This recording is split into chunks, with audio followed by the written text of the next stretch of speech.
ఎంతో ఆశీర్వాదం ఉంది. ఇది తెలియక చాలా మంది ఆశీర్వాదాన్ని పోగొట్టుకుంటున్నారు. ప్రియమైన వారలారా, చూస్తే వాక్యంలో నిర్గమాకాండంలో ప్రభు అంటారు, 8వ వచనంలో అంటారు, ఈ ఆరాధన మీరు ఎందుకు చేయాలి? ఎందుకు మనం ఆరాధించాలి? ఆరాధన చేయటం వలన మనకు కలిగే ఆశీర్వాదాలు ఏంటి? ఆరాధించటం ఎంత ప్రాముఖ్యం? ఆరాధించటం ఎంత అవసరం? ఆరాధనలో ఎంత శక్తి ఉంది? ఆరాధనలో ఎంత దేవుడు ఆనందిస్తున్నాడు మనం ఆరాధించినప్పుడు? విషయాలన్నీ మనం ఈరోజు తలపోసుకోవాలి. దేవుని నామానికి మహిమ కలుగును గాక. 20వ అధ్యాయములో 8వ వచనంలో ఉంది, విశ్రాంతి దినమును పరిశుద్ధముగా ఆచరించుటకు జ్ఞాపకముంచుకొనుము. 6 దినములు నీవు కష్టపడి నీ పని అంతయు చేయవలెను. 7వ దినము నీ దేవుడైన యెహోవా విశ్రాంతి. దానిలో నీవైనను, నీ కుమారుడైనను, నీ కుమార్తె అయినను, నీ దాసుడైనను, నీ దాసి అయినను, నీ పశువులైనను, నీ ఇండ్లలో నున్న పరదేశి అయినను కూడా ఏ పని కూడా చేయకూడదు. చూడండి, దేవునికి స్తోత్రం కలుగును గాక. విశ్రాంతి దినమును దేవుడు ఆశీర్వదించి దాన్ని పరిశుద్ధపరిచాడు. దేవునికి స్తోత్రం. మరి ఈ యొక్క దేవుని రోజును మనం ఏం చేయాలంట?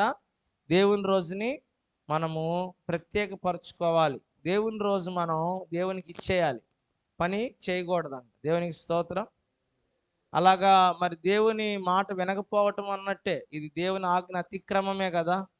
7వ రోజు మనం పనికి వెళ్ళి, ఉద్యోగాలకు వెళ్ళి, మరి ఫంక్షన్లకు వెళ్ళి ఇలా అటు ఇటు ప్రయాణాలు చేసినప్పుడు ఏం జరుగుతుంది? ఏం జరుగుతుంది చెప్పండి? ఏం జరుగుతుంది? అది దేవుని మాట మనం ధిక్కరించినట్టే కదా. దేవుడు 10 ఆజ్ఞలు ఇచ్చాడు. 10 ఆజ్ఞల్లో కూడా ఒక ఆజ్ఞ ఏంటి? మనం దేవుని ఆరాధనను క్రమంగా చేయటం మర్చిపోకూడదంట. అందుకని అక్కడ రాశారు, 10 ఆజ్ఞల్లో ఒక ఆజ్ఞగా ఇచ్చారు, విశ్రాంతి దినం పరిశుద్ధంగా ఆచరించడానికి జ్ఞాపకం ఉంచుకొనుము. నువ్వు ఏది చేసినా 6 రోజులు చేసుకో. 7వ రోజు ఏం చేయాలి? దేవుని మందిరానికి రావాలి, దేవుని ఆరాధించాలి, దేవుని మహింపరచాలి, దేవుణ్ణి మరి అది ఆ రోజు దేవుని పనే నువ్వు పెట్టుకోవాలి, వేరే పని పెట్టుకోకూడదు. ఒకవేళ అది గొంతు మీదకి వచ్చిన పని అయితే ఏదో ఒక విధంగా దాన్ని ముగించుకొని ప్రార్థనకు రావటానికి మనం ప్రయత్నం చేయాలి. దేవునికి స్తోత్రం కలుగును గాక.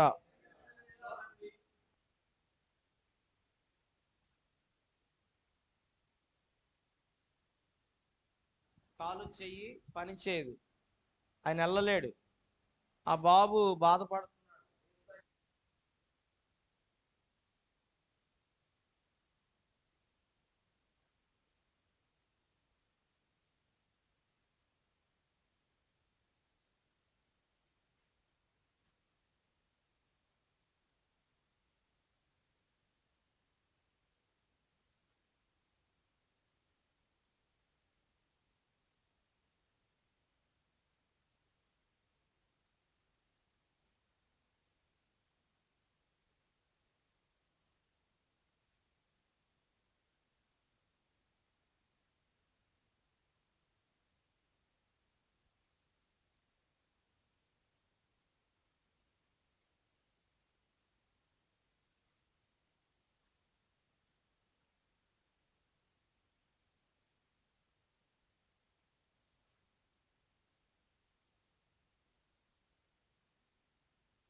దేవునికి స్తోత్రం చూద్దామా.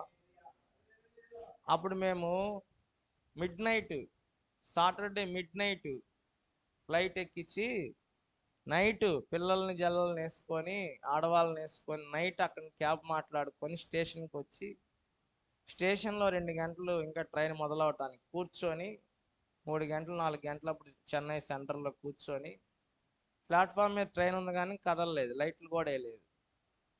5 గంటలకే ఇక ఎక్కించి అందరినీ దాదాపు 10 మందిని ఎక్కించి దాని రైట్ టైం 10 గంటలకి ఇక్కడ రావాలి. ఎక్కడికి? పొన్నూరు రావాలి. పొన్నూరు ఆగిద్ది ఆ ట్రైన్. అది 10:30కి వచ్చింది.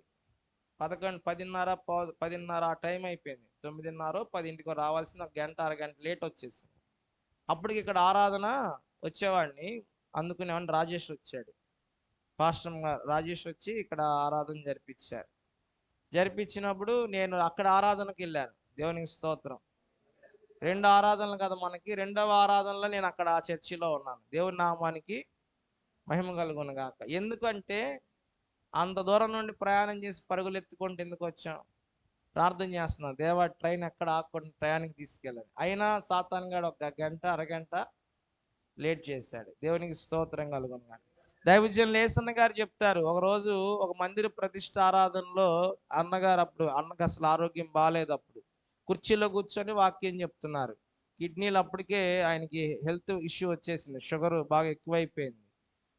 ఇక్కడ హోలీ మినిస్ట్రీ అని, హోలీ చర్చ్ అని, మన పరశుద్ధరావు గారు అని మీరు ఆయన పోస్టర్లో చూసే ఉంటారు. కంతేరు, తెనాల దగ్గర కంతేరు అనే ప్రాంతానికి, కంతేరా కంచెర్లపాలెం, దేవునికి స్తోత్రం, కరెక్ట్. కంచెర్లపాలెంలో మందిరం ప్రతిష్ఠ ఆరాధనకి ఏసన్న గారిని పిలిస్తే అప్పుడు టైటస్ పాస్టర్ గారు మేము అందరం వెళ్ళినప్పుడు అన్న చెప్పారు. ఆ సాక్షి ఇప్పటికి గుర్తుంది నాకు, నేను చిన్నోడిని. ఏం చెప్పారంటే, విశ్వాసులకు చెప్తున్నారు, ఆరాధన ఎంత మనకు ప్రాముఖ్యమో, ఎంత బలం ఇస్తుందో మనకు ఆరాధన మనం పాలు పొందడం వల్ల క్రమంగా ఎంత ఆశీర్వాదాలు ఉన్నాయో. ఆయన జీవిత కాలం అంతా కూడా అంట 2 ఆరాధనలు మిస్ అయ్యాడంట. ఆయన ప్రభుని నమ్ముకున్న దగ్గర ఎన్ని ఆదివారాలు మిస్ అయ్యాడు చర్చికి వెళ్ళకుండా.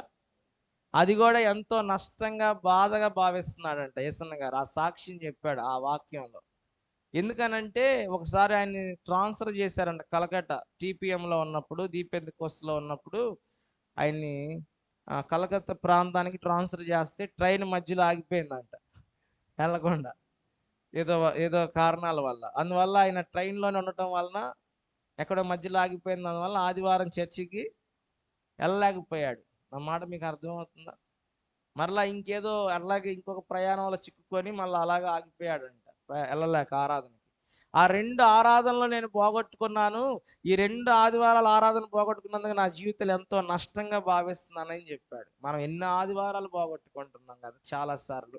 ప్రియులారా గమనించండి, దేవుడిచ్చిన 10 ఆజ్ఞల్లో ఒక ఆజ్ఞ మనం విశ్రాంతి దినం, మనం ఆదివారపు ఆరాధన, మనం దేవుడిని ఆరాధించే రోజున దేవుడే మనకి ప్రత్యేకించి ఇచ్చాడు గనక, దేవుడే దాన్ని మనకు ఆశీర్వాదించి దాన్ని సిద్ధపరిచాడు గనక, ఆ రోజుని ప్రభువే మనకి ఇచ్చారు కనుక మనం ఆ రోజున ఏం చేయాలి?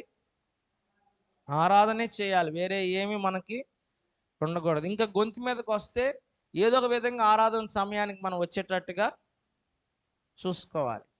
నా మాట మీకు అర్థమవుతుందా? హల్లెలూయా. దేవుని ఘనమైన నామానికి మహిమ కలుగును గాక. ప్రియమైన వారలారా, అందుకనే యోహాను సువార్తలు అంటాడు, ఆయన ఆరాధించారు. ఎలా ఆరాధించాలంట? పూర్ణ హృదయంతో, పూర్ణ ఆత్మతో ఆయన్ని ప్రేమించాలి. పూర్ణ మనస్సుతో, పూర్ణ హృదయముతో, పూర్ణ బలముతో ఆయన ప్రేమించాలి. అంటే నిండు హృదయముతో ప్రభువుని ఆరాధించాలి, ఆత్మతో, సత్యముతో. అందుకని సమరయ స్త్రీతో దేవుడు మాట్లాడుతున్నాడు. యేసు ప్రభువారు సమరయ స్త్రీతో చెప్తున్నాడు. ఏమని చెప్తున్నాడు? యోహాను సువార్త 4వ అధ్యాయం 21లో మనం చూస్తే, యోహాను సువార్త 4వ అధ్యాయము 21వ వచనము, దయచేసి అందరూ గమనించండి. అమ్మా, ఒక కాలం వచ్చుచున్నది, ఆ కాలమందు ఈ పర్వతము మీదనైనను యెరూషలేములోనైనను మీరు తండ్రిని ఆరాధింపరు. నా మాట నమ్ముము. మీకు తెలియని దానిని ఆరాధించువారు, మేము మాకు తెలిసిన దానిని ఆరాధించువారము. రక్షణ యూదుల్లో నుండి కలుగుచున్నది. అయితే యథార్థముగా ఆరాధించువారు ఆత్మతో సత్యముతోనూ తండ్రిని ఆరాధించు కాలము వచ్చుచున్నది, అది ఇప్పుడే వచ్చి ఉన్నది. తన్ను ఆరాధించువారు అట్టివారే కావాలనని తండ్రి కోరుచున్నాడు. దేవుడు ఆత్మ గనక ఆయనను ఆరాధించువారు ఆత్మతో సత్యముతో ఆరాధింపవలెను. దేవునికి స్తోత్రం కలుగునుగాక. హల్లెలూయా. యథార్థమైన ఆరాధన. ప్రభు అంటాడు సమరయ స్త్రీతో, మీరు తెలియని దానిని ఆరాధిస్తున్నారు, మేము తెలిసిన దాన్ని ఆరాధిస్తున్నాము. ఇదిగో ఆరాధించు వారు ఇక యెరూషలేములో కానీ, ఇక మరి సమాజ మందిరంలో కానీ ఆరాధించువారు ఇక ఆరాధించరు. కానీ మీరు ఎప్పుడు ఆరాధిస్తారు, ఎలా ఆరాధిస్తారో ప్రభు చెప్తున్నాడు. రక్షణ యూదుల్లో నుండే కలుగుతుంది. అయితే యథార్థముగా ఆరాధించువారు ఆత్మతో సత్యముతో తండ్రిని ఆరాధించు కాలం వచ్చుచున్నది. దేవునికి స్తోత్రం కలుగునుగాక. చూడండి, మనం ఆరాధన చేసినప్పుడు నిండు హృదయముతో దేవుని ఆరాధించాలంట. నిండు హృదయముతో. చాలామంది ఆరాధనకు వచ్చినప్పుడు ఏం చేస్తారు, దిక్కులు చూస్తూ ఉంటారు, నిద్రపోతూ ఉంటారు, ఏమన్నా ఆవలిస్తూ ఉంటారు. మనసు ఎక్కడ ఉంటుంది, హృదయము ఎక్కడో ఉంటుంది. అందుకని ప్రభు చెప్తున్నారు దేవుని వాక్యములో, వాళ్ళు నన్ను పెదవులతో ఆరాధిస్తున్నారు కానీ వాళ్ళ హృదయము నాకు దూరముగా ఉన్నది. కానీ దేవుడు ఏం చెప్తున్నారంటే, మనం ఆరాధించే ఆరాధన ఎలా ఉండాలంటే దేవుని హృదయపూర్వకమైన ఆరాధన, మరి నిండు హృదయముతో ఆరాధన, ప్రేమ. ఆయన అంటాడు పూర్ణ హృదయముతో ఆయన్ని ప్రేమించాలి, పూర్ణ బలముతో ఆయన్ని ప్రేమించాలి, పూర్ణ మనసుతో ఆయన ఆరాధించాలి, ఆయన ప్రేమించాలి. నిండు హృదయముతో నిండు మనసుతో పూర్ణముగా దేవుణ్ణి ఆరాధించాలి. మనమైతే ఆరాధిస్తాం. ఒక చోట ఒక ఆరాధన జరుగుతూ ఉంది, అక్కడ ఎవరు రాలేదు. అప్పుడు ఒక వ్యక్తి పాటలు పాడే ఆయన, అన్న పాడన్నా అంటే అన్నాడు, ఎవరున్నారన్న పాడాలి ఎడాని. స్తోత్రం. ఏంటంటే చెప్పండి అన్న, పాట పాడంటే ఆయన అన్నాడు, ఎవరున్నారని పాడాలి, ఎవరు రాలేదు కదా, ఎవరున్నారని పాడాలి. మనం పాడేది, మనం ఆరాధించేది మనుష్యుల కోసం కాదు. మనం పాడేది, మనం ఆరాధించేది మన మనుషులకు మన టాలెంట్ కనపరుచుకోవటానికి కాదు, మనల్ని మనం ప్రత్యక్షపరచుకోవడానికి. నేను ఎంత బాగా పాడుతున్నాను చూడండి అని మనుషులకు మనల్ని మనం చూపించుకోవటానికి కాదు. మనం పాడేది ఎందుకంటే, మనం ఆరాధించేది ఎందుకంటే, ఇదిగో మన ప్రభువుని మనం మహిమపరచటానికి, ప్రభువుని సంతోషపరచటానికి, ప్రభువుని మనం ఘనపరచటానికి తప్ప మనుషులు ఇక్కడ ఉన్నా లేకపోయినా మనం పాడుతున్నప్పుడు మన సన్నిధిలో, మన ఆరాధనలో దేవదూతలు ఉన్నారు. దేవదూతలు దిగి వస్తారు. దేవదూతలు దిగి వచ్చి అదృశ్యంగా వారు మనతో ఆరాధిస్తారు. అదృశ్యంగా వారు దేవుణ్ణి ఆరాధిస్తూ ఆనందిస్తారు. దేవుడు సంతోషిస్తాడు. మనం ఆరాధించేది మనుషుల కోసం కాదు. మనం పాటలు పాడాల్సింది. చూడండి, వాయిద్యాలు వాయించే వాళ్ళు కూడా ఎంతో వాళ్ళ వాయిద్యాలు, కొంచెం వాయిద్యాలు వచ్చినప్పుడు ఎంత టాలెంట్గా వాళ్ళ వాయిద్యాలు వాయిస్తారు. వాళ్ళని ఇంకా ఆపలేం. అసలు ఏ పాట ఏ లైన్లో పాడుతున్నా కూడా అర్థం కాకుండా కొడతారు. అవునా కాదా? ఇలాగా మనుషులను చూస్తే ఇంకొంచెం ఎక్కువగా కొడతా ఉంటారు. ఎందుకంటే వాళ్ళు మనుషులు కనపరుచుకోవాలని వాళ్ళ టాలెంట్. పాటలు పాడేటప్పుడు ఆ బ్రదర్ అన్నాడు, అన్న పాడమంటే ఎవరున్నారని పాడమంటాం. మనం దేవుని కోసం పాట పాడేది, మనం ఆరాధించే దేవుని కోసం. మనం ఆరాధించినప్పుడు, మనం పాడినప్పుడు దేవుడు నామం మహిమపరచబడుతుంది. దేవుణ్ణి మనం గణపరుస్తున్నాం, దేవుడు సంతోషిస్తాడు. దాని కొరకే మనం ఆరాధన చేస్తున్నాం, మనం పాడుతున్నాం, మనం వాయిద్యాలు వాయిస్తున్నాం. అర్థమవుతుందా? చాలామంది ఈ విధంగా ఆరాధించడానికి ఇష్టపడట్లేదు. యథార్థమైన ఆరాధన లేదు. వాళ్ళు ఆరాధనకు వస్తున్నాం అనుకుంటున్నారు కానీ ఆత్మతో వారు ఆరాధించలేకపోతున్నారు, సత్యముతో ఆరాధించలేకపోతున్నారు, నిండు హృదయముతో దేవుణ్ణి ఆరాధించలేకపోతున్నారు. నా మాట అర్థమవుతుందా? హల్లెలూయా. మన జీవితంలో మనం ప్రభు సన్నిధికి వచ్చి ఆదివారపు ఆరాధన పాలు పొందడం చాలా అవసరం.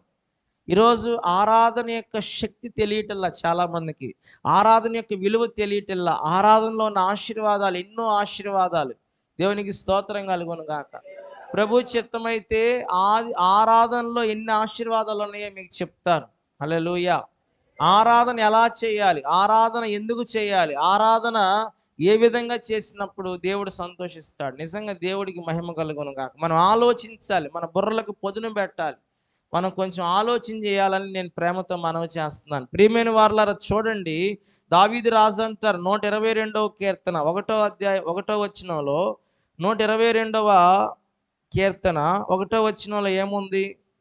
122వ కీర్తన 1వ వచనము చదవండి. యెహోవా మందిరమునకు వెళ్ళుదుమని జనులు నాతో అనినప్పుడు నేను సంతోషించి తిని, యెరూషలేమా మా పాదములు నీ గుమ్మములో నిలిచిచున్నవి. చూడండి, దేవునికి స్తోత్రం కలుగునుగాక. ఎవరు చెప్తున్నారు ఈ మాట? ఒక రాజు గారు చెప్తున్నాడు. ఒక రాజే ఇంత ఆశ కలిగి ఉన్నాడు దేవుని మందిరం పట్ల. ఆయన అంటాడు, జనులు యెహోవా మందిరమునకు వెళ్ళుదామని జనులు నాతో అనినప్పుడు నేను సంతోషించి తిని. దేవునికి స్తోత్రం. ఈరోజు దేవుని మందిరానికి నువ్వు సంతోషంగా వస్తున్నావా? బాధగా వస్తున్నావా? ఏదో బలవంతంగా వస్తున్నావా? వెళ్ళాలి కాబట్టి ఏదో వెళ్ళాలి, మళ్ళీ హాజరేయించుకోవాలి, దేవుడు కోపం వస్తుందేమో మళ్ళీ మా మీద అని చెప్పి వస్తున్నావా? దావీదైతే ఆయన రాజు అయ్యుండి కూడా ఆయన అంటున్నాడు, యెహోవా మందిరమునకు వెళ్ళుదామని జనులు నాతో చెప్పినప్పుడు నేను సంతోషించాడంట. హల్లెలూయా. దేవుని బిడ్డరా, మనం దేవుని ఆరాధనలు సంతోషంగా రావాలి, ఆనందంగా రావాలి. ఎప్పుడెప్పుడు వెళ్దామా దేవుని మందిరానికి, ఎప్పుడెప్పుడు వెళ్దామా దేవుని సన్నిధి, కానీ సంతోషంగా రావాలి. హల్లెలూయా. చాలామంది ఆరాధనకు వస్తారు, కానీ వాళ్ళ అలంకరణ ఎలా ఉంటుందంటే విపరీతంగా ఉంటుంది. కొన్నిసార్లు మనం చూసినప్పుడు వారి పట్టు చీరలు కట్టుకొని, పెద్ద పెద్ద మల్లెపూలు పెట్టుకొని, పెద్ద పెద్దగా నగలన్నీ, చాలా అలంకరణ, ఆ భయంకరమైన అలంకరణతో వాళ్ళ మందిరానికి వచ్చినప్పుడు జనులందరూ వాళ్ళని చూడాలనుకుంటారు, మంచిగా రెడీ అయ్యి వస్తారు. ఇప్పుడు అలా చూసినప్పుడు జనులందరూ మనసు ఎవరి వైపు తిరిగిద్ది?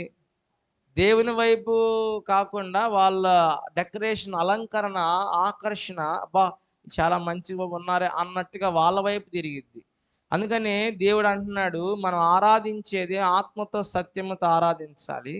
మనము యథార్థమైన ఆరాధన చేయాలంటే, యథార్థమైన ఆరాధన. దేవునికి స్తోత్రం కలుగును గాక.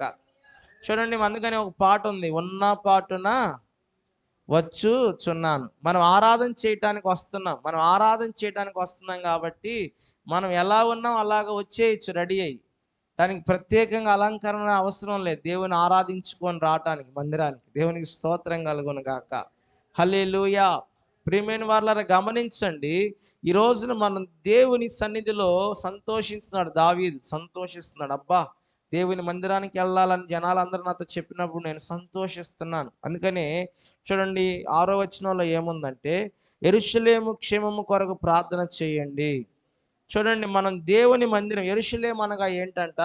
దేవుని మందిరము.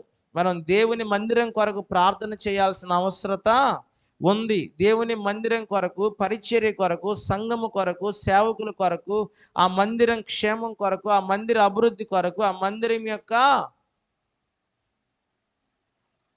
పని కొరకు మనం ఏం చేయాలంట? యెరూషలేము క్షేమం కొరకు మనం ఏం చేయాలి? యెరూషలేము అనగా దేవుని మందిరానికి సూచన. నువ్వు దేవుని మందిరం కొరకు ప్రార్థన చేయాల్సిన అవసరం ఉంది. దావీదైతే దేవుని మందిరాన్ని బట్టి సంతోషిస్తున్నాడు. దావీదైతే యెరూషలేము క్షేమం కొరకు ప్రార్థన చేయమంటున్నాడు. దేవునికి స్తోత్రం. యెరూషలేము క్షేమం కొరకు, మందిర క్షేమం కొరకు, సంఘ క్షేమం కొరకు నీవు నేను ప్రార్థన చేసేవారిగా ఉండాలి. ఎందుకో తెలుసా? మనం ఎప్పుడైతే మందిరం క్షేమాన్ని కోరుకుంటామో, సంఘ క్షేమాన్ని కోరుకుంటామో, మందిరము సంఘము బాగుండాలని మేము ఎప్పుడైతే ప్రార్థన చేస్తామో, యెరూషలేమును ప్రేమిస్తామో, మందిరాన్ని ప్రేమిస్తామో, అప్పుడు మనం వర్ధిల్లుతామంట. దేవుని వాక్యం అదే అక్కడ రాయబడిన మాట. యెరూషలేమా, ఆరో వచనంలో 2వ లైన్లో, యెరూషలేమా నిన్ను ప్రేమించువారు వర్ధిల్లుదురు. దేవునికి స్తోత్రం చెప్పండి. యెరూషలేమును ప్రేమించువారు ఏమవుతారు? వర్ధిల్లుతారు.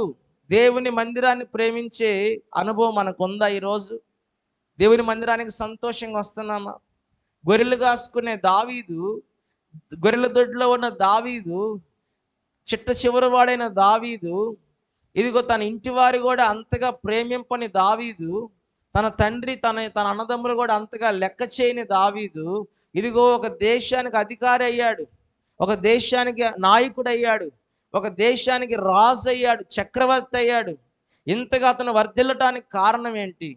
బలమైన శత్రువులు ముందున్నప్పటికీ, ఇదిగో మరి సైన్యాలు రాజులు కూడా భయపడిన శత్రువులను కూడా ఎదిరించి జయించే కృపను దేవుడు దావీదుకి ఇచ్చాడు. కారణం ఏంటంటే అతడు అంతగా దీవించబడి వర్ధిల్లడానికి అతను యెరూషలేమును ప్రేమిస్తున్నాడు, దేవుని మందిరాన్ని ప్రేమిస్తున్నాడు, దేవుని మందిరాన్ని గురించి ఇదిగో క్షేమాన్ని గురించి ఆలోచన చేస్తున్నాడు. హల్లెలూయా. నా మాట మీకు అర్థమవుతుందా? చూడండి, దావీదు రాసిన కీర్తన 122 యాత్ర కీర్తన. దావీదు రచించిన కీర్తన అది. కీర్తనల్లో మోషే రాసిన కీర్తనలు ఉన్నాయి, సొలొమోను రాసిన కీర్తనలు ఉన్నాయి. ప్రియులారా, మరి ఆసాపు రాసిన కీర్తనలు ఉన్నాయి, దావీదు రాసిన కీర్తనలు ఉన్నాయి. ఇది దావీదు రాసిన కీర్తన. కీర్తనలు అనంగాలను అందరూ అన్ని కీర్తనలు దావీదు గారు రాసినవి అని కాదు. స్తోత్రం కలుగును గాక. సొలొమోను రాసిన కీర్తనలు అయితే లెక్కలేవు. మరి అవన్నీ ఎక్కడ ఉన్నాయో మనకు తెలియదు. స్తోత్రం చెప్పండి. కొన్ని మాత్రమే మన ముందున్నాయి. మరి పరిశుద్ధాత్మ దేవుడు మనకి అనుగ్రహించాడు. చాలా కీర్తనలు మీరు చదువుకోండి. సొలొమోను మరి మొదటి రాజుల గ్రంథం 3వ అధ్యాయంలో ఉంటాయి. సొలొమోను వేటి గురించి రాశాడు పుస్తకాలు, వేటి మీద రాశాడు, రీసెర్చ్ చేశాడు, ఏ కీర్తనలు రాశాడు, ఏ విధముగా ఆయన పద్యాలు రాశాడు, సామెతలు రాశాడు, ఇవన్నీ కూడా రాజుల గ్రంథంలో మొదటి 3వ అధ్యాయంలో ఉంది. దేవునికి స్తోత్రం కలుగును గాక. హల్లెలూయా.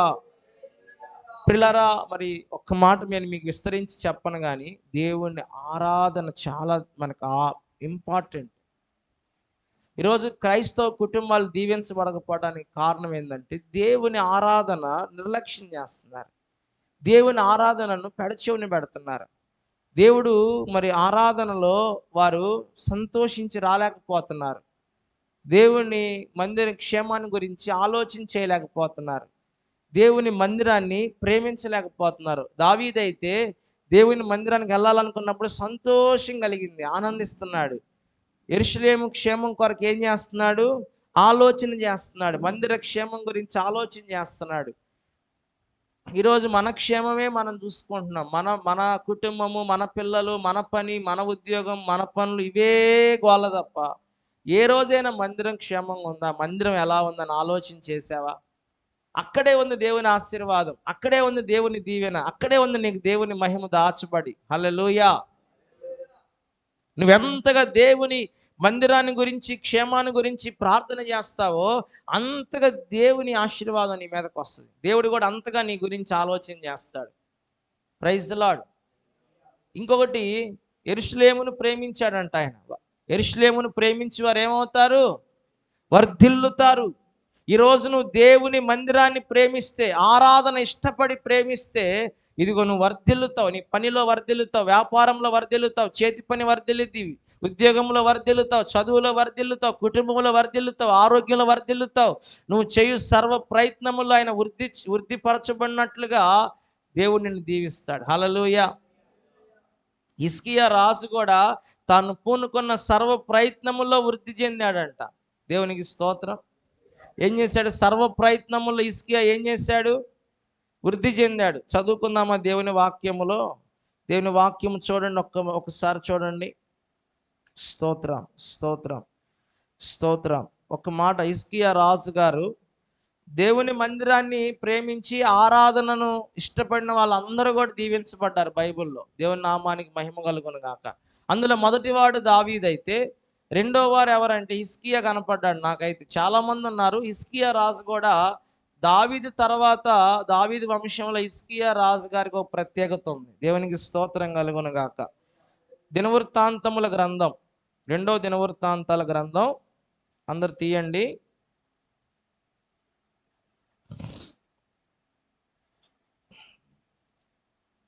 దయచేసి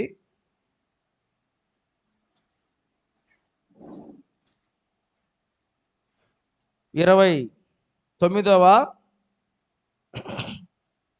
అధ్యాయము. హిజ్కియా ఏలన ఆరంభించినప్పుడు 25 ఏండ్ల వాడై 29 సంవత్సరములు యెరూషలేమును ఏలెను. అతని తల్లి జకరియా కుమార్తె, ఆమె పేరు అబియా. అతడు తన పితరుడగు దావీదు చర్య అంతటి ప్రకారం యెహోవా దృష్టికి యథార్థముగా ప్రవర్తించెను. అతడు తన ఏలుబడి యందు మొదటి సంవత్సరం మొదటి నెల యెహోవా మందిరపు తలుపులు తెరిచి వాటిని బాగు చేసి యాజకులను లేవీలను పిలవనంపి తూర్పుగానున్న రాజవీధుల్లో వారిని సమకూర్చి వారికి ఎలాగో ఆజ్ఞ ఇచ్చాను, లేవీలారా నా మాట ఆలకించండి. ఇప్పుడు మిమ్మును మీరు ప్రతిష్ఠించుకొని మీ పితరుల దేవుడైన యెహోవా మందిరమును ప్రతిష్ఠించి పరిశుద్ధ స్థలములను నిషిద్ధ వస్తువులన్నిటినీ బయటకు కొనిపోవుడి. మన పితరులు ద్రోహులై మన దేవుడైన యెహోవా దృష్టికి చెడు నడతలు నడిచి ఆయన విసర్జించారు. ఆయన నివాసమును పెడముఖము పెట్టుకొని దానిని అలక్ష్యము చేసిరి. ఏం చేశారంట పితరులు? దేవుని మందిరాన్ని ఏం చేశారంట? దేవుని ఆరాధన ఏం చేశారంట? దేవుని యొక్క మందిరాన్ని ఏం చేశారు? మూసేశారు. దేవుని మందిరములో ఉండకూడని నిషిద్ధమైన వస్తువులన్నీ తీసుకొచ్చి పెట్టారు. దేవుని మందిరాన్ని ఏం చేశారంటే దాన్ని ఏమంటారండి? పాడు పెట్టారు. ఒక మాట చెప్పాలంటే ఏం పెట్టారంట? ఈయన రాజు అయ్యాడు. ఈయన ఎంత వయసులో రాజు అయ్యాడంటే అతడు ఏలన ఆరంభించిన సంవత్సరంలోనంట, చూడండి అక్కడ పైన రాయబడింది 25 ఏండ్ల వాడై. ఏందంట? 25 ఏండ్ల వాడై 29 సంవత్సరాలు యెరూషలేమును ఏలాడు. 25 సంవత్సరాలు రాజుగారు అయ్యి 29 సంవత్సరాలు పరిపాలన చేశాడు. ఏకదాటిగా 30 సంవత్సరాలు, ఒక సంవత్సరం తక్కువ.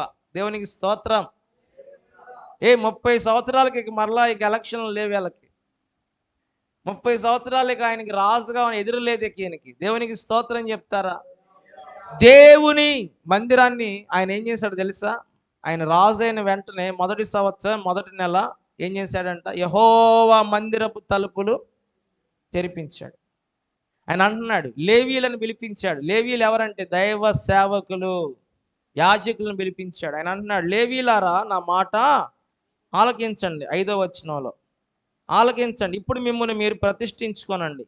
మీ పితరుల దేవుడైన యెహోవా మందిరం ప్రతిష్ఠించి పరిశుద్ధ స్థలములు నిషిద్ధ వస్తువులన్నింటినీ బయటికి కొనుక్కోవండి. మన పితరులు ద్రోహులైపోయారు. మన పితరులు అంటే ఎవరు? మన తండ్రులు, మన తాతలు, మన ముత్తాతలు అని అర్థం. పితరులు అంటే అర్థం అంతే కదా. మన పితరులు ద్రోహులయ్యి మన దేవుడైన యెహోవా దృష్టికి చెడు నడతలు, ఏంటంటే చెడు నడతలు, చెడ్డ పనులు అంటున్నా, చెడు నడతలు, నడవకూడని మార్గంలో చేయకూడని ఆరాధనలు చేసి వెళ్ళకూడని స్థలాలకు వెళ్ళారు. కానీ అసలు దేవుణ్ణి నిర్లక్ష్యము చేశారు. చూడండి నడిచిరు, ఆయన విసర్జించారు. ఆయన నివాసం అంటే దేవుని నివాసం ఏది? దేవుని నివాసం అంటే ఏది? ఆయన మందిరం. దేవుని నివాసమును ఏం చేశారంట? ఏనండి ఆ మాట భలే ఉంటుంది. దేవుడి నివాసమును పెడమొఖం పెట్టారు. ఈ పెడమొఖాలన్నీ ఎప్పుడు మరి దేవుడు వీటిని ఈ పెడమొఖాలన్నీ బాగు చేస్తాడని నేను కూడా చూస్తున్నా. స్తోత్రం చెప్పండి. పితరులు ఏం చేశారు? దేవుని నివాసముకు పెడముఖం పెట్టారు. పెడముఖాలంటే ఎట్టుండే నాకు తెలియదు, చిన్నోడిని కదా, కొంచెం చిన్న వయసులో దేవుడు సేవకు పిలుచుకుని ఇన్ని అర్థాలు తెలియవు. పిల్లారా చెప్పండి, పెడముఖాలంటే ఎట్టుండే ఒకసారి పెట్టి చూపించండి. ఎస్లీ పెడముఖం అంటే నీకు కొంచెం తెలిసే చెప్పు కొద్దిగా. పెడముఖం అంటే ఎట్ట పెడతారు? ఇటు పెడతారా? మనిషి ఇటువంటి ఇటు చూస్తారా? అంతేనా? ఇటు మందిరం అంటే అటు చూస్తారా? అదేగా పెడముఖం అంటే. ఆ జనాలందరూ అటు చేశారంట, మరి మీరు అటు చేస్తున్నారు. మరి మీకు దేవుడి దయ వల్ల మన ఎవ్వరికి అలాంటి పెడమోకాలు దేవుడు ఇవ్వకుండా మనందరినీ దీవించును గాక. ఆమేన్, హల్లెలూయా. చూడండి ఆయన అన్నాడు మన పితరులందరూ కూడా పెడముఖం పెట్టారు. ఇష్టముండి లేనట్టుగా కష్టంగా పెడముఖం పెట్టి ఆయన అన్నాడు దానిని అలక్ష్యము చేసిరి. దేనిని అలక్ష్యము చేశారు? దేవుని నివాసమును, దేవుని మందిరమును, పరిశుద్ధ స్థలమును, ఆరాధనను వాళ్ళు ఏం చేశారంటే పెడముఖం పెట్టి అలక్ష్యము చేసిరి. చెడు నడతలని నడుస్తూ చెడు మార్గాల్లో వెళ్ళిపోతూ దేవుని నివాసమును, దేవుని పరిశుద్ధ ఆరాధనను వారు ఇదిగో అలక్ష్యము చేశారు. పెడముఖం పెట్టేశారు. అయితే మరియు వారు మండపం యొక్క ద్వారములను, దేవుని మందిరపు తలుపులను మూసివేశారు. దీపములను దేవుని మందిరములో దీపములను ఆర్పివేశారు. చూడండి, పరిశుద్ధము మరి పరిశుద్ధ స్థలమందు ఇశ్రాయేలీయులు దేవునికి ధూపం వేయక దహన బలులు అర్పింపక ఉండిరి. అందుచేత యెహోవా యోదావారి మీద యెరూషలేము కాపురస్తుల మీద కోపించి మీరు కన్నులారా చూచినట్లుగా వారిని ఆయన భీతికి, విస్మయమునకు, నిందకు ఆస్పాదముగా చేశాను. కాబట్టి మన తండ్రులు కత్తి చేత పడిరి, మన కుమారులు కుమార్తెలు భార్యలు చెరలోనికి కొనుపోబడిరి. ఇప్పుడు మన మీద నున్న ఇశ్రాయేలు దేవుడైన యెహోవా మహోగ్రత చల్లారునట్లు ఆయనతో మనము నిబంధన చేయవలెనని నా మనసులో అభిలాష పుట్టాను. అబ్బాబ్బాబ్బా, చాలాసార్లు ఈ వాక్యం చదివా కానీ ఇంత డీటెయిల్గా అర్థం కాల నాకు కూడా. దేవునికి స్తోత్రం. ఏమంటున్నాడు రాజుగారు? మన పితరులు దేవుని మందిరాన్ని అలక్ష్యము చేసి పెడమొక్కం పెట్టి చెడు నడతలన్నీ నడిచి వాళ్ళు దేవుని నివాసాన్ని పెడమొక్కం పెట్టి దేవుని మరి దానిని అలక్ష్య పెట్టి దాని తలుపులు, మందిరం తలుపులు కూడా తెరవకుండా, మందిరంలోకి ఎవరు వెళ్ళకుండా మందిరాన్ని వారు మూసేసి అక్కడ ఎక్కడ కూడా ఎవరు దీపాలు కూడా ఆర్పేసి దేవునికి బలులు చెల్లించకుండా, నైవేద్యాలు అర్పించకుండా చేయటం వలన దేవుని మందిరాన్ని, దేవుని ఆరాధన నిర్లక్ష్యం చేయటం వలన, దేవుని మందిరానికి వెళ్ళి ప్రార్థన చేయకపోవటం వలన, దేవుని మందిరానికి వెళ్ళి ధూపం వేయకపోవటం వలన, దేవుని మందిరానికి వెళ్ళి అర్పణలు అర్పించకపోవటం వలన, బలులంటే ఏంటి, అర్పణలు అర్పించకపోవటం వలన ఇదిగో మన పితరులు ఏమైపోయారంటే, మన తండ్రులు కత్తి చేత పడిపోయారు.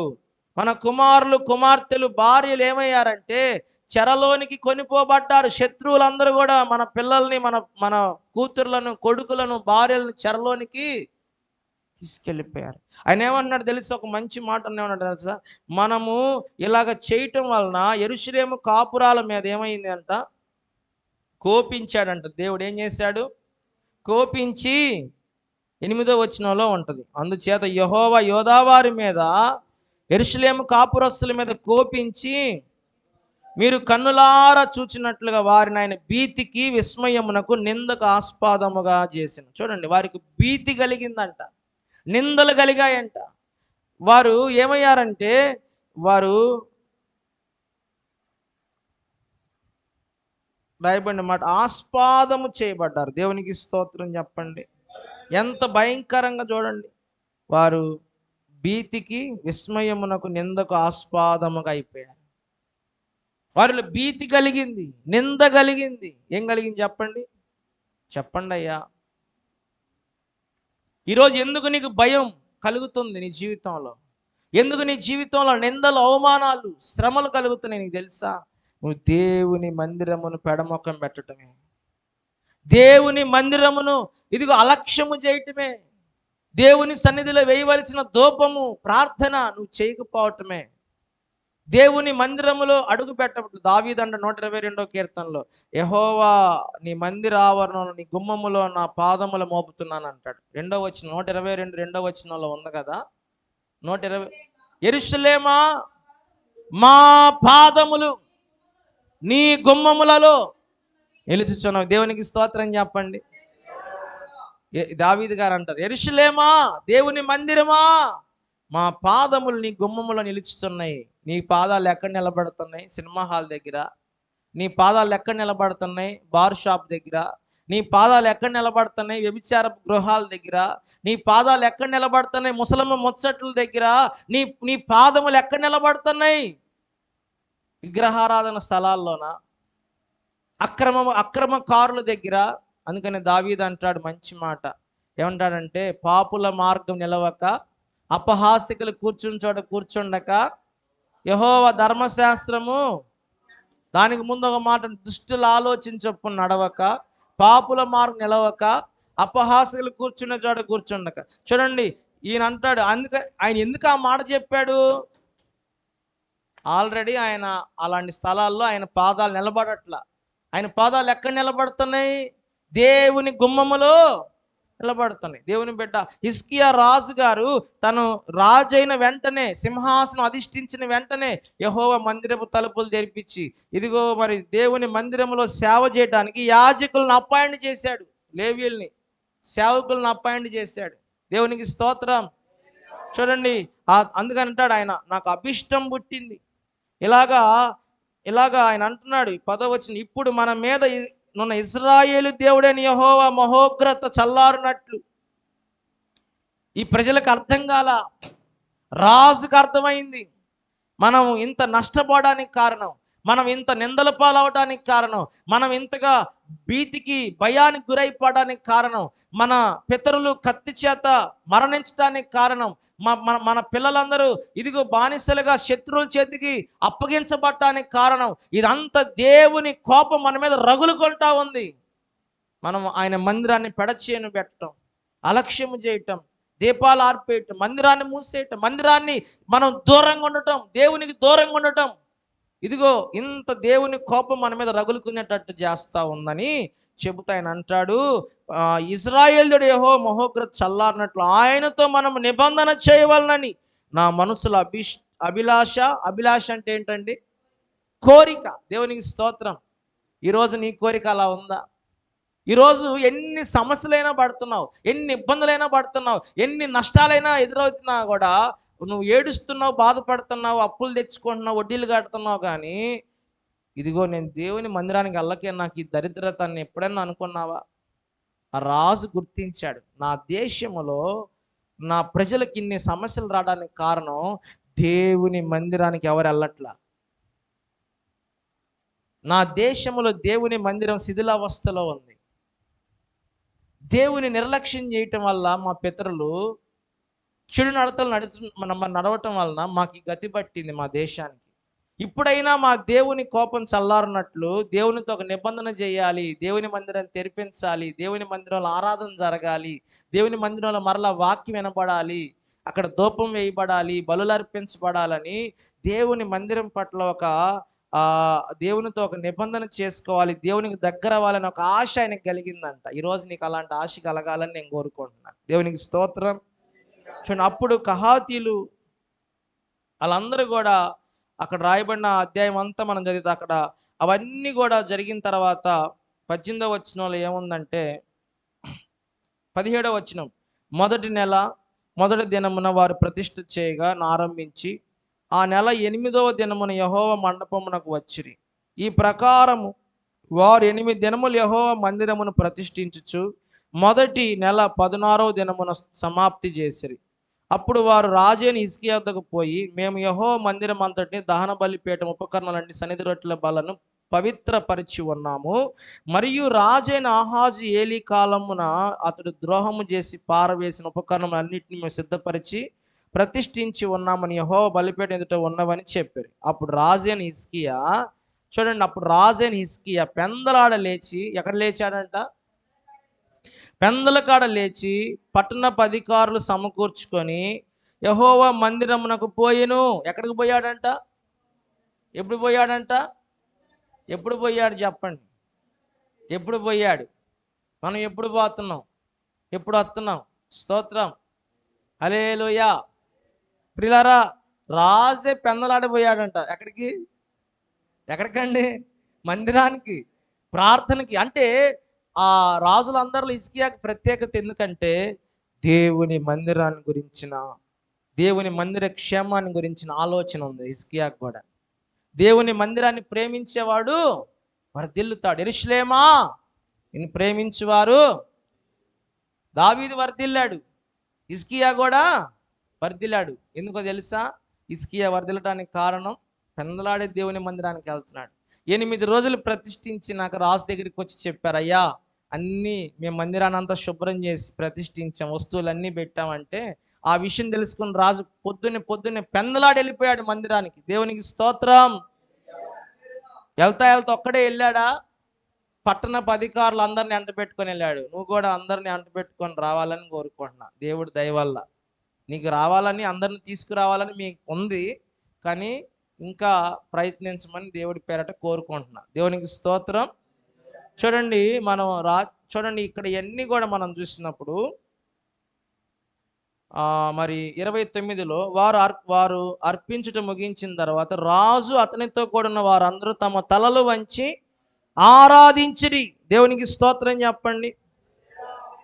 దావీదు దీర్ఘదర్శియగు ఆసాపు రచించిన శ్లోకములు ఎత్తి యెహోవాను స్తుతించుడని రాజైన హిజ్కియాను అధిపతులను లేవీయులకు ఆజ్ఞాపింపక వారు సంతోషముతో స్తోత్రములు పాడి తలలు వంచి బాబా పాటలు పాడారు.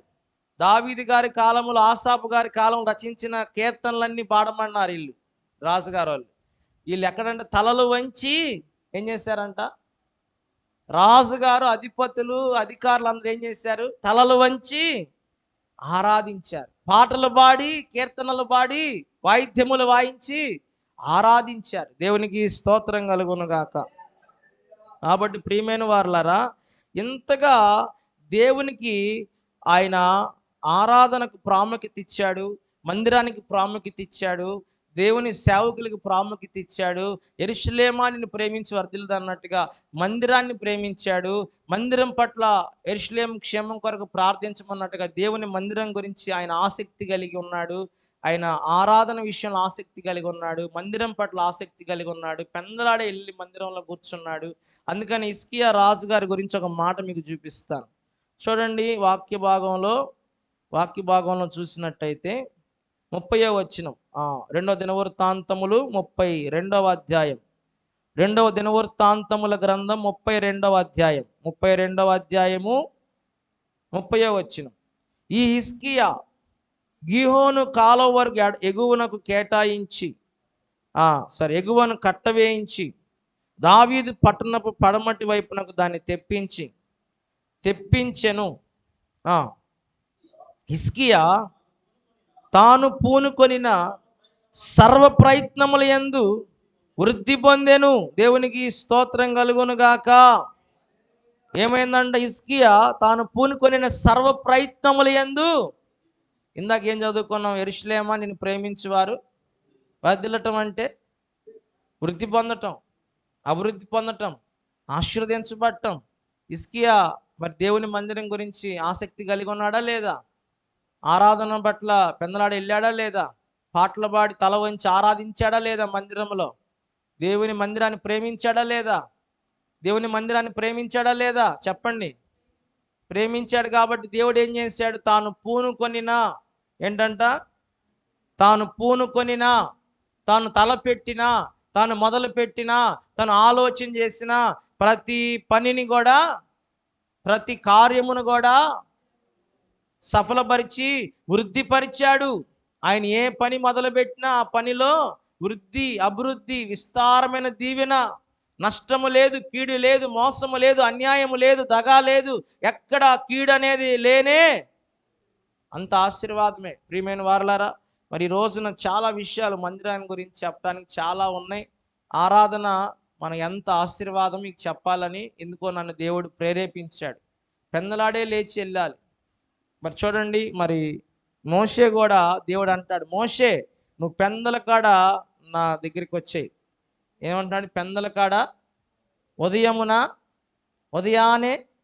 చూడండి, 1 రాజుల గ్రంథం, సరే తర్వాత చదువుదాం, ఇప్పుడు సమయం లేదు కనుక. మోషేతో అంటాడు దేవుడు, నువ్వు ఇదిగో ఉదయాన్నే లేచి నా యొద్దకు వచ్చేయి, ఉన్నతమైన పర్వతం మీదకి వచ్చేయి, నేను నీతో మాట్లాడతాను. దేవునికి మహిమ కలుగును గాక. దేవునికి స్తోత్రం. చూడండి, మరి ఎన్నో విషయాల్లో దేవుడు హిజ్కియా పట్ల మేలు చేస్తూ వచ్చాడు. ఆయనకి అనారోగ్యం వచ్చింది, బలహీనత వచ్చింది, స్వస్థపరిచాడా లేదా? ఆయుష్ పొడిగించాడా లేదా? 15 సంవత్సరాల ఆయుష్ని పొడిగించాడు. దేవునికి స్తోత్రం కలుగును గాక. ఎన్నో ప్రార్థనలకు దేవుడు హిజ్కియాకు జవాబు ఇచ్చాడు. శత్రువుల మీద విజయాన్ని ఇచ్చాడు, ఆరోగ్యం మీద విజయాన్ని ఇచ్చాడు, రాజ్యం మీద విజయాన్ని ఇచ్చాడు. అన్ని విషయాల్లో హిజ్కియా రాజును దేవుడు వృద్ధిపరిచాడు. కారణం ఏంటో తెలుసా? అతడు దేవుని మందిరాన్ని, చెప్పండి, ప్రేమించాడా, పెడముఖం పెట్టాడా? పెడముఖం పెడితే మాత్రం దేవుడు ఒప్పుకోడు. ఏమండి, పెడమొఖాలు పెట్టమాకండి. అలక్ష్యము చేశాడా, ఇష్టపడ్డాడా? ఇష్టపడ్డాడు. 3 విషయాలు చెప్పాను. ఇప్పుడు దావీదు 122వ కీర్తనలో దావీదు అన్నాడు, యెహోవా మందిరమునకు వెళ్ళుదామని జనులు నాతో చెప్పినప్పుడు నేను సంతోషించాను. మనం దేవుని మందిరం పట్ల ఏం చేయాలి? సంతోషించాలి. రెండోది, యెరూషలేము క్షేమం కొరకు ప్రార్థన. అంటే దేవుని మందిర క్షేమాన్ని గురించి మనం ఆలోచన చేయాలి. మూడోది, యెరూషలేమును ప్రేమించువారు, అంటే దేవుని మందిరాన్ని ప్రేమించేవారు. మనం దేవుని మందిరాన్ని ఏం చేయాలి? ఆరాధన ఎలా చేయాలి? ఆరాధన ఎలా? ఆత్మతో సత్యముతో, అంటే నిండు హృదయముతో. అంటే ఎట్లా? నిండు హృదయముతో. బాడీ ప్రజెంట్, మైండ్ ఆబ్సెంట్ కాదు. పెదవులతో ఆరాధన కాదు, హృదయం ఎక్కడో ఉండటం కాదు. నిండు హృదయముతో, ఆత్మతో, సత్యముతో నువ్వు ఆయన్ని ప్రేమించి ఆరాధిస్తే తప్పకుండా నీ జీవితంలో దేవుడు అభివృద్ధిని చేస్తాడు. దేవుడి మాటలు దీవించి ఆశీర్వదించునుగాక. ప్రార్థన చేసుకుందాం ప్రియులారా, ప్రార్థన చేసుకుందాం. ఈరోజు దేవుని ఆరాధించడంలో ఎంత దీవెన ఉంది, ఎంత ఆశీర్వాదం ఉంది. దేవుని ఆరాధిస్తే ఎంత మహిమ ఉంది, ఎంత బలం ఉంది, ఎంత కృప ఉంది. దేవానికి స్తోత్రాలు. హల్లెలూయా, హల్లెలూయా, హల్లెలూయా, హల్లెలూయా, హల్లెలూయా. స్తోత్రం. ప్రభుని ఆరాధించటంలో ఎంత గొప్ప ఆశీర్వాదం ఉంది, ఎంత గొప్ప దీవెన ఉంది, ఎంత గొప్ప మహిమ ఉంది. ఈరోజు దేవుడు మనకు ఎంత వివరంగా మనతో మాట్లాడాడు, ఎంత వివరంగా మనతో మాట్లాడుతూ వచ్చాడు. చాలా మంది ఈరోజు మరి నిందల పాలైపోవటానికి కారణం, శత్రువుల పాలైపోవటానికి కారణం. చాలా మంది ఈ రోజున మరి వారు నిందకు, నష్టానికి ఆస్పాదంగా మారిపోతున్నారు. ఆనాడు హిజ్కియా రాజు చెప్తున్నాడు కదా, మన పితరులు నిజంగా నిందల పాలు, అవమానాల పాలైపోయారు. మన పిల్లలు బానిసలైపోయారు. మన పితరులు కత్తి చేత మరణించారు. దేవా, మేము నష్టపోతున్నా కానీ సత్యము తెలుసుకోలేకపోతున్నామయ్యా. క్షమించండి నాయన. నేను ఆరాధించడంలో ఎంత భాగ్యం ఉంది మాకు, నేను ఆరాధించడంలో ఎంత ఆశీర్వాదం ఉంది ప్రభా, నేను ఆరాధించడంలో ఎంత మాకు మహిమ ఉంది, ఎంత బలం ఉందయ్యా. నేను ఆరాధించే వారిగా మేము ఉండాలి ప్రభా. నీకు స్తోత్రం. దావీదు అంటాడు కదా, దేవా నా దేవుడవు నీవే, వేకువనే నేను నిన్ను వెదుకుదును, నీ బలమును నీ ప్రభావమును చూడవలెనని పరిశుద్ధాలయమందు నేను ఎంతో ఆశతో నీ తట్టు కనిపెట్టుచున్నాను అంటున్నాడు 63వ కీర్తనలో. ఇదిగో ఈ రోజున మనందరము దేవుని ఆరాధించటంలో మన శక్తి కొలది నిండు హృదయముతో వేకువనే ప్రభుని ఎదుగుదాం. ఇదిగో పెందలాడే దేవుని సన్నిధికి వద్దాం. దేవుని ఆరాధించటంలో ఎక్కడ రాజీ పడద్దు. దేవుని మందిరం విషయంలో సంతోషించు. ఆ దేవుని మందిర క్షేమం గురించి ఆలోచన కలిగిన వ్యక్తిగా ఉండు. దేవుని మందిరాన్ని ప్రేమించు. ఆరాధనకు ముఖ్య స్థానం ఇవ్వు నీ జీవితంలో. దేవుడు నీ జీవితంలో గొప్ప కార్యాలు చేయబోతున్నాడు, నిన్ను వర్ధిల్ల చేయబోతున్నాడు, నిన్ను అభివృద్ధి పరచబోతున్నాడు, నిన్ను ఆశీర్వదించబోతున్నాడు. అందుకనే ప్రభు ఈ ఆరాధన ద్వారా నీతో మాట్లాడుతున్నాడు. హిజ్కియా రాజు గారు తాను పూనుకొనిన సర్వ ప్రయత్నములో వృద్ధి పొందినట్లుగా ఈ రోజు నుండి దేవుడు నువ్వు ఆరాధనకు ప్రాముఖ్యత ఇస్తే, దేవుని మందిరానికి ప్రాముఖ్యత ఇస్తే, నువ్వు పూనుకున్న సర్వ ప్రయత్నాల్లో వృద్ధి పరచబోతున్నాడు. నువ్వు తలబెడుతున్న ప్రతి కార్యములో వృద్ధి పరచబడబోతుంది. అద్భుతాలు ప్రభు చేయబోతున్నాడు. స్తోత్రం. యేసయ్యా నీకు స్తోత్రం. అయ్యా, ఎంతమంది రోజు ఇంతవరకు నువ్వు దేవుని మందిరాన్ని గురించి సంతోషించట్లేకపోతే ఈ రోజైనా నీవు మనసు మార్చుకొని తీర్మానం చేయి. ఇంతవరకు దేవుని మందిరం పట్ల ఆసక్తి కలిగి లేకపోతే ఇప్పుడైనా నువ్వు దేవుని మందిరం పట్ల ఆసక్తి కలిగి ఉండడానికి తీర్మానం చేయి. ఇప్పుడైనా నువ్వు దేవుని మందిరాన్ని అధికంగా ప్రేమించని వ్యక్తిగా ఉంటే ఇప్పుడైనా ఒక తీర్మానం చేయి. దేవా, నేను నిన్ను ప్రేమిస్తాను, నీ మందిరాన్ని ప్రేమిస్తానని, పెందలాడే నీ సన్నిధికి వస్తానయ్యా అని. దేవుణ్ణి ఆరాధించుటలో నేను పెడముఖం పెట్టనయ్యా, అలక్ష్యము చేయనయ్యా. నీ మందిరమును పెడముఖం పెట్టనయ్యా.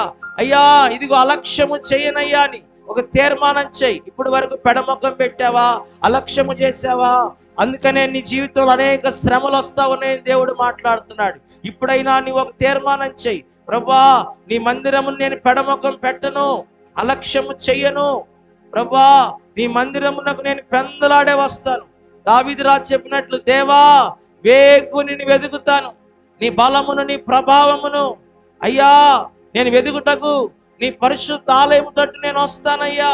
స్తోత్రం, స్తోత్రం, స్తోత్రం, స్తోత్రం. అందరూ తీర్మానం చేద్దాం. ఇప్పుడే ఒక తీర్మానంలోకి వద్దాం. దేవుడితో ఇప్పుడు దేవుడు నీతో మాట్లాడిన ప్రతి మాటను బట్టి ఒక తీర్మానం చేయి. ఇంతవరకు ఒకవేళ నువ్వు దేవునికి దూరంగా ఉంటే, ఆరాధనలో ఎంత దీవెన ఉందో నీకు అర్థం కాకపోతే, దేవుడు నీతో నాతో స్పష్టంగా మాట్లాడాడు. దేవుని సన్నిధిలో ఆయన ఆరాధించుటలో ఎంత ధన్యత ఉంది, ఎంత ఆశీర్వాదం ఉంది, ఎంత దీవెన ఉంది. ప్రభువుని అడుగు, దేవుని అడుగు. అయ్యా ఒక తీర్మానం చేయి. విన్న వాక్యాన్ని బట్టి నీ మనసు మార్చుకో. దేవునితో నిబంధన చేయి, ఒక తీర్మానం చేయి. ఇక నుండి నేను నీ మందిరములో నేను సంతోషిస్తాను. నీ మందిరపు గుమ్మము యొద్ద నా పాదములు ఉంచుతాను. నీ మందిరాన్ని పట్ల అయ్యా ఆసక్తి కలిగి నీ మందిర క్షేమం గురించి ఆలోచిస్తానయ్యా, ప్రార్థిస్తానయ్యా. నీ మందిరాన్ని ప్రేమిస్తానయ్యా. వర్ధిల్ల చేయి నాయన. గొర్రెలు కాసుకునే దావీదుని వర్ధిల్ల చేసావయ్యా, రాజుని చేసావయ్యా. యవనస్తుడైన హిజ్కియాని 29 సంవత్సరాలు తన రాజ్యాన్ని దీవించావయ్యా. ప్రభు ఆయుష్ ఇచ్చావయ్యా, వృద్ధి చేసావయ్యా, అభివృద్ధి పరిచావయ్యా. నన్ను కూడా అలా దీవించు ప్రభా అని తీర్మానం చేయి. అడుగు, దేవుణ్ణి అడుగు. అయ్యా నన్ను దీవించయ్యా, వర్ధిల్ల చేయయ్యా, సర్వ ప్రయత్నాలు వృద్ధిపరచయ్యా అని దేవుణ్ణి అడుగు. దేవా నీకు వందనాలు చెల్లిస్తున్నాం. ఈ సమయంలో ఎంతమంది నీ సన్నిధిలో తీర్మానంతో ప్రార్థిస్తున్నారో, ఎంతమంది నీ సన్నిధిలో ప్రభా నీతో ఒక నిబంధన చేసుకుంటున్నారో, ఎంతమంది నీ సన్నిధిలో విన్న వాక్యాన్ని బట్టి పశ్చాత్తాపడి ప్రార్థన చేసుకుంటున్నారో, ప్రతి ఒక్కరిని మీ చేతులకు అప్పగిస్తున్నామయ్యా. ప్రతి ఒక్కరిని మీ యొక్క బలమైన దీవెన హస్తాలకు అప్పగిస్తున్నామయ్యా. ఇది మొదలుకొని నిన్ను ఆరాధించుటలో అయ్యా ఆత్మతో సత్యముతో యథార్థముగా ఆరాధించే గుంపుగా మా యొక్క సంఘాన్ని దీవించండి అయ్యా. మా ప్రజలను దీవించండి అయ్యా. మా బిడ్డలను దీవించండి అయ్యా. మా బిడ్డల్లో ఉన్న ప్రతి కొరతను తీర్చండి అయ్యా. కుటుంబాల్లోని అక్కర్ల అవసరాలు తీర్చండి అయ్యా. అనారోగ్యాలు, బలహీనతలు కొట్టివేయండి అయ్యా. శ్రీమంతుడైన యేసయ్యా నీ ఆశీర్వాదములతో మా బిడ్డలను ఇది వరకు మొదలుకొని ఇప్పటి వరకు మీరు నింపారు. ఇక ముందు అధికమైన దీవెనతో నింపండి అయ్యా, మహిమతో నింపండి అయ్యా, ప్రభావంతో నింపండి అయ్యా. నీ సన్నిధిలో వచ్చిన ప్రతి బిడ్డ ఉట్టిగా వెళ్లకుండా నీ సమృద్ధైన దీవెనలు, సమృద్ధైన ఆశీర్వాదాలు, సమృద్ధైన అయ్యా కృపా క్షేమాలు పొందుకొని తిరిగి వెళ్ళుదురుగాక. అద్భుతాలు జరుగును గాక. నీ కార్యాలు నూతన పరచబడును గాక. నీ శక్తిని పొందుకొందురు గాక. నీ మహిమను పొందుకొందురు గాక. నీ బలమును, ప్రభావాన్ని పొందుకొందురు గాక. నీ మందిరములో ఉన్న అయ్యా దీవెన వర్షాన్ని కుమ్మరించండి అయ్యా. నీ సన్నిధిలో ఎన్ని దీవెనలు ఉన్నాయో, ఎన్ని ఆశీర్వాదాలు ఉన్నాయో ప్రతి ఒక్కరి మీద కుమ్మరించి సహాయం చేయమని, నీ ఘనమైన నామానికి మహిమ తెచ్చుకోమని ప్రభా ప్రతి వారిని మీ చేతులకు అప్పగిస్తున్నాం. ఏ ఒక్కరిని దాటిపోవద్దయ్యా, ఏ ఒక్కరిని దాటిపోవద్దు. దీవించండి. ఈ మాసాంతరపు ఉపవాస కోడికలు ప్రభా ఈ రోజు నుండి మేము ప్రారంభించుకుంటుండగా ఎంతమంది బిడ్డలు నైనా తండ్రి నీ సన్నిధిలో ప్రార్థిస్తున్నారు. ఏప్రిల్ నెలంతా కాపాడావు, సంరక్షించావు. మే నెలలోకి వెళ్ళబోతున్నాం ప్రభా. మే నెలలో మా జీవితాలు దీవించబడాలి, వర్ధిల్లాలి. మే నెలలో మా పాదములు ఎక్కడ తొట్టిల్లకూడదు, నీకు దూరస్తులుగా ఎక్కడ మేము ఆయాస్కరంగా ఉండకూడదయ్యా. మే నెలంతా నీకు సమీపస్తులుగా మార్చబడాలి. రాబోతున్న మే నెలలో నైనా నీకు ఇష్టలుగా మార్చబడాలి. ప్రార్థన ఆత్మతో, స్తోత్ర ఆత్మతో, పరిశుద్ధ ఆత్మ నింపుదలతో నింపండి అయ్యా. నీ మహిమతో నింపండి అయ్యా. నీ ప్రభావంతో నింపండి అయ్యా. దేవా ఉద్యోగాలు, వ్యాపారాలు, చేతి పనులన్నీ కూడా దీవించండి అయ్యా. మే నెలకు కావలసిన కృపను, అభిషేకాన్ని కూడా మాకు దయచేయండి అయ్యా.